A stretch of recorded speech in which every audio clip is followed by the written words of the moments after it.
Je suis à la retraite depuis une dizaine d'années et je professais dans un bureau d'études, j'étais dessinateur-projeteur.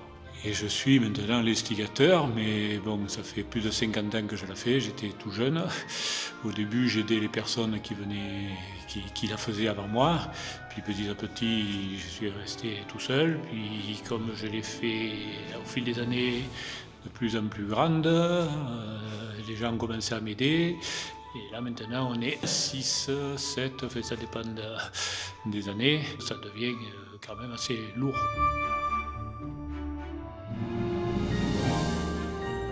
La crèche avant tout c'est la venue de Jésus sur terre, donc c'est ce qu'on fête à Noël, contrairement, enfin, alors qu'aujourd'hui c'est plus le Père Noël qu'on fête que l'enfant Jésus. Et Noël malheureusement est devenu un peu trop commercial, mais c'est la vie qui est comme ça.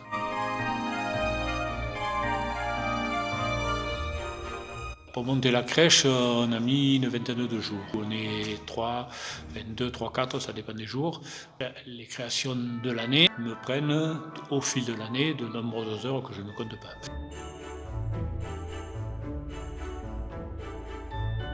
La crèche, c'est toujours les mêmes santons, les mêmes maisons, les mêmes lieux, la même surface, sauf une fois ça change un petit peu. Mais bon, ce que j'essaie, c'est de faire chaque année le plus différent possible dans la mesure du matériel qu'on a. Plus quelques créativités. Depuis quelques années, j'essaie de créer une scène qui représente un vieux métier d'autrefois. Donc cette année, c'est le potier. Voilà, l'année dernière, c'était le vannier, le repailleur de chaises. L'année d'avant, c'était le travail de la laine avec le cardeur, le tondeur de moutons. Voilà. Et puis, ça a été les charbonnières, ça a été les charrons. Voilà.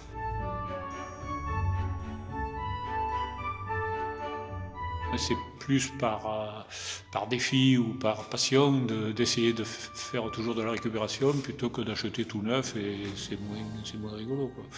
La pièce principale d'une crèche, c'est la nativité, l'étable dans laquelle Jésus est né, donc qui est représentée ici et qui est mise en avant parce que c'est une crèche d'église, donc c'est la partie principale de cette crèche. Et après, vous avez tous les santons qui viennent vers la crèche, ou qui, par exemple, il y a le gauleur d'amandes qui ramasse des amandes pour les porter aux parents de l'enfant Jésus, par exemple. Ou la lavandière qui lave vite le linge pour porter du linge propre. Tout ce peuple, alors c'est le peuple provençal qui va vers la crèche, c'est la tradition en Provence, mais aussi donc on a les rois mages qui, au lieu d'attendre le 6 janvier pour les mettre en scène, là, cette année, c'est la première fois qu'on fait un désert aussi grand, et on a les rois mages qui sont en chemin. Ils sont déjà en chemin et ils vont arriver, ils seront devant les tables le 6 janvier. La crèche est composée à peu près presque d'une centaine de santons, dont 23 sont anciens. Ce sont des santons qui datent certainement du 19e siècle, où on a Marie, Joseph et l'enfant Jésus qui sont en cire. À l'époque, c'était comme ça.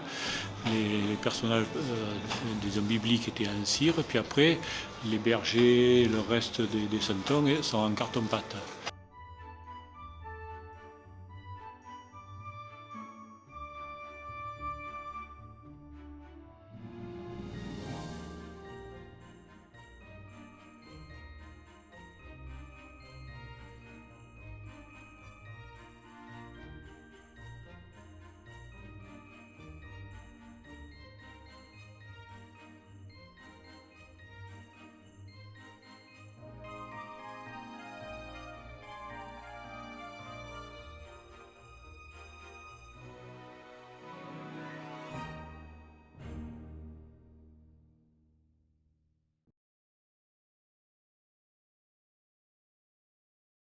Ça vient, ça vient.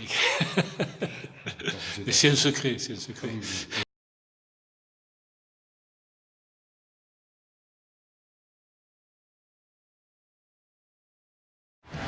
Retrouvez tout France Bleu sur francebleu.fr.